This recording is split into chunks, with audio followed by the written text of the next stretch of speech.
स्वागत है।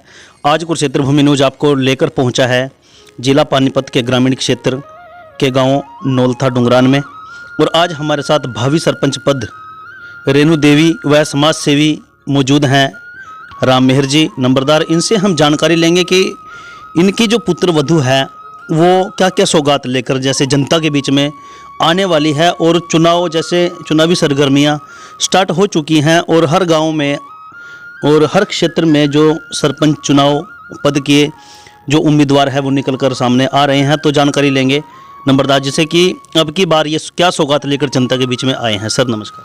नमस्कार जी, नमस्कार सर, स्वागत है कुरुक्षेत्र भूमि न्यूज में आपका। हाँ जी, नमस्कार। तो सर बताना चाहेंगे कि क्या सौगात लेकर आप अब की बार जनता के बीच में आए हैं और आपका जो राजनीतिक उद्देश्य है वो क्या है? ये है जी, राजनीति तो क्या है, गांव में कोई बढ़िया काम करने की इच्छा है। ये सबसे पहले तो अपना भाईचारा, सब हरिजन बैकवर्ड सब भाइयों से भाईचारे की अपील है। भाईचारा कायम रहे ताकि आने वाले टाइम में कोई किसी किस्म की कोई वैसी वो ना हो, जिससे जैसे पहले रहा करता ऐसे ही भाईचारा रहे। भाईचारा कायम रखने के लिए वैसे ही इनको रखेंगे जी। तो सर आपका जो नंबरदारी पद है ये कितने वर्षों से है आपके पास? ये जी पहले हमारे दादाजी थे, फिर हमारे ताऊ जी थे। वे 2005 में 15 साल से मैं खुद नंबरदार हूँ जी। बहुत अच्छी बात है सर। तो यानी कि आप पहले से ही एक समाज सेवा के रूप में जनता के बीच में हैं? हाँ जी, पहले से ही समाज सेवा करने की इच्छा है और आगे भी करेंगे जी। तो सर जैसे आज का जो युवा है वो नशे की तरफ ज़्यादा आकर्षित है, तो युवाओं को नशे से रोकने के लिए आप किस प्रकार की सोच रखते हैं? किस प्रकार आज का युवा जो है वो नशे से मुक्त हो सकता है? ऐसा है जी, गांव में कोई स्टेडियम वगैरह बनवाएंगे, उसमें स्टेडियम बनवा के उसमें बच्चों को ग्राम पंचायत के माध्यम से और सारे भाईचारे ने इकट्ठा करके न वहाँ उनको समझाया जाएगा, उनको खेल की तरफ आकर्षित किया जाएगा। उनको ऐसा बनाएंगे कि भाई खेल कूद में ज़्यादा रुचि लें, आगे उनका भी भविष्य संवरेगा और हमारे गांव का नाम रोशन होगा। पहले तो हमारे गांव का नाम होगा, फिर पानीपत जिले का होगा, बाद में हमारे हरियाणा का होगा जी। जिससे कि मान ले गांव में बढ़िया काम चल रहा है, बढ़िया बच्चे खेल कूद में निपुण हुए, आगे निकले। जैसे हमारा गांव के नज़दीक बुढ़शाम है, वहाँ बुढ़शाम में स्टेडियम है, बच्चे खेल कूद कर न बहुत बार जा लिए, निकल गए, नौकरियां लग गए। हमारी भी सोच ये है कि बच्चे खेल कूद में हिस्सा लेंगे, कोई बढ़िया कोच लगाएंगे।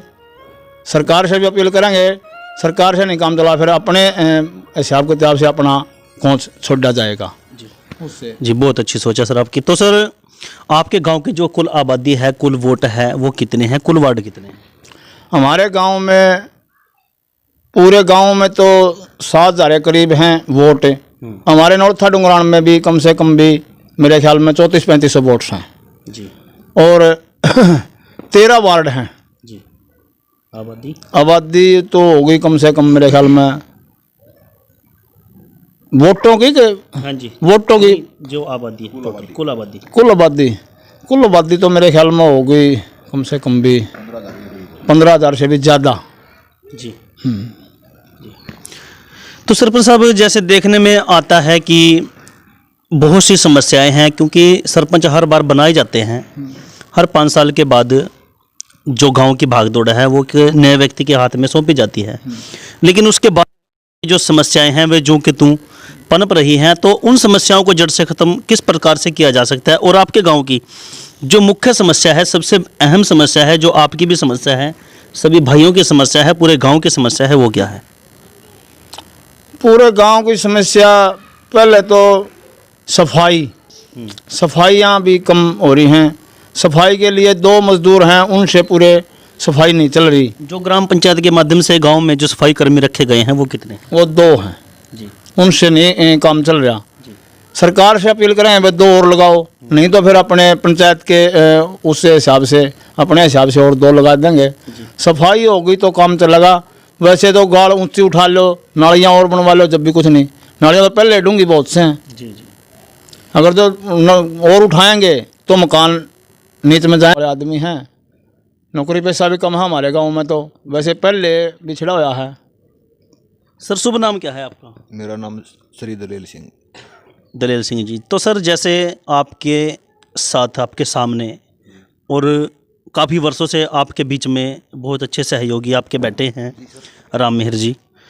तो सर जैसे ये समाज सेवी भी हैं, आपके बार ये चुनाव पद की तैयारी में जैसे इनकी पुत्र वधू रेणु जी हैं, तो किस प्रकार की सोच रखते हैं आप इनके प्रति और किस टाइप का नेता गांव में होना चाहिए?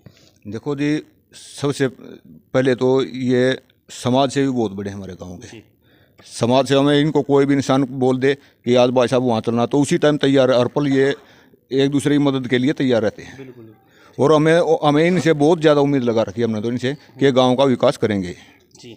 तो लगता है आपको कि इनके सरपंच पद पे आने पर गांव की जो समस्याएं हैं वो जड़ से ख़त्म हो जाएंगी? सर उम्मीद तो यही है जी। हम सभी मिल के आपसी भाईचारा बना के उनको साथ ले करके उम्मीद तो यही करते हैं कि सभी मिल करके गाँव की सभी समस्याओं का निदान करेंगे। तो जो सबसे बड़ी समस्या है इस समय वो क्या है गाँव की?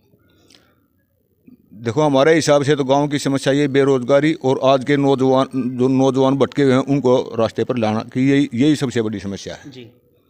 तो सर जैसे आज बीजेपी सरकार सत्ता में है, गठबंधन की सरकार है, और गठबंधन की सरकार द्वारा बहुत से जो ग्राम पंचायत के माध्यम से कार्य हुए हैं, जैसे शमशान घाट हैं और सौंदर्यकरण है, गांव में हर एक गांव में बहुत अच्छे अच्छे कार्य किए गए हैं। तो बेरोजगारी के मामले में सरकार से आप किस प्रकार की डिमांड करना चाहेंगे? सर सरकार तो अपना पूरी सुविधा दे रही है, लेकिन हमारे बच्चे हैं वो पूरी तरह ग्रेजुएट या खेलों की तरफ उनका पूरा ध्यान होगा तो अपने आप ही उनकी बेरोजगारी दूर होगी। ये तो हमें करना है, हमारे बच्चों को करना है, आज की नौजवान पीढ़ी को करना है जी। सरकार तो इससे ज़्यादा और क्या नौकरियां बढ़ाएगी? सरकार तो जितनी सर्विसेज वो हर साल दे रही है सरकार तो। जब ये आगे बढ़ेंगे, बच्चे बढ़ेंगे तो सर नौकरियाँ अपने आप खुलेंगी। जब ग्रेजुएट ही नहीं होंगे तो नौकरी कहाँ से मिलेंगी? बहुत अच्छी बात है सर। तो सर महिलाओं के क्षेत्र की अगर बात करें, महिलाओं को रोजगार किस प्रकार से दिया जा सकता है? महिलाओं को भी जी पढ़ाई लिखाई के बेस पे मिलेगी। और वैसे तो अब तो जमाना नहीं रहा आगे भाई, पहले अनपढ़ जमाने में मिल जा रही, पहले अनपढ़ था जमाना। अब तो पढ़ाई लिखाई में मनरेगा मुहिम के तहत, हाँ मनरेगा की स्कीम वो भी आवा है, तो उसमें भी खास करेंगे, पूरा ध्यान करेंगे जी। उसमें मनरेगा में जितना जो हमारे गाँव का भी राइट बनता होगा उसमें महिला हो चाहे पुरुष हो उनको सबको रोजगार दिया जाएगा। तो सर जैसे युवाओं के साथ साथ आज महिलाएं और बेटियां हर फील्ड में सबसे आगे हैं, हर क्षेत्र में आगे हैं। तो सर बेटियों को आत्मनिर्भर बनाने के लिए, जैसे आज का माहौल है कि हम बेटियों को अकेले बाजार नहीं भेज सकते, अपने गांव से दूसरे गांव में पढ़ाई के लिए नहीं भेज सकते, शहर में पढ़ाई के लिए नहीं भेज सकते, तो जैसे अपनी बेटियों को खुद आत्मनिर्भर बनाने के लिए हम किस प्रकार से उनको सक्षम कर सकते हैं?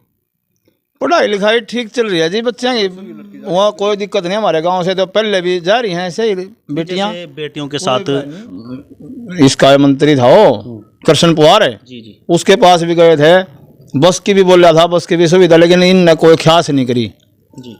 भाई बस लगाई नहीं उस टाइम पर, तो वहाँ भर ली एक बार बस लगा देंगे, लेकिन लगाई नहीं को बस। तो सब की आज हमारे चैनल के माध्यम से अपने ग्राम वासियों से किस प्रकार की अपील करना चाहेंगे? भाईचारे को हाथ जोड़ के ये अपील है कि भाईचारा कायम रहे और सेवा का मौका दे। पहले भी अब भी सेवा का मौका मिल रहा है, इसमें भी कर रहा हूँ, और अगर जो भाईचारा हमारे को जो मौका देगा तो हम भाईचारे के साथ खड़े पाओगे, दिन रात एक कर देंगे जी। तो क्या रुझान निकल कर सामने आ रहे हैं? जैसे शाम सवेरे आप गांव में राउंड लगाते हैं, सभी साथियों से मिलते हैं। देखो अभी से तो क्या इस बात का क्या पता लग गया है जी, बाकी वो भाईचारा ठीक है, बढ़िया हिसाब किताब मिल रहा है, बहुत बढ़िया रिस्पांस मिल रहा है, और जैसा मौका होगा वैसा देखा जाएगा जी। धन्यवाद जी। देखिए आज की खास कड़ी में हमारे साथ मौजूद थे राम मेहर जी नंबरदार, और इनकी जो पुत्र वधू है अब की बार सरपंच पद की उम्मीदवार है श्रीमती रेणु देवी जी, और ये ग्राम पंचायत नौलथा डुंगरान से भावी सरपंच पद की तैयारी में हैं। तो बहुत अच्छे विचार हैं और बहुत अच्छे तरीके से ये पहले भी 15 वर्षों से समाज के बीच में है, जनता के बीच में है, गांव के बीच में है, क्योंकि जो सामाजिक कार्य हैं ये अक्सर करते रहते हैं, पूरा गांव इनसे जुड़ा हुआ है।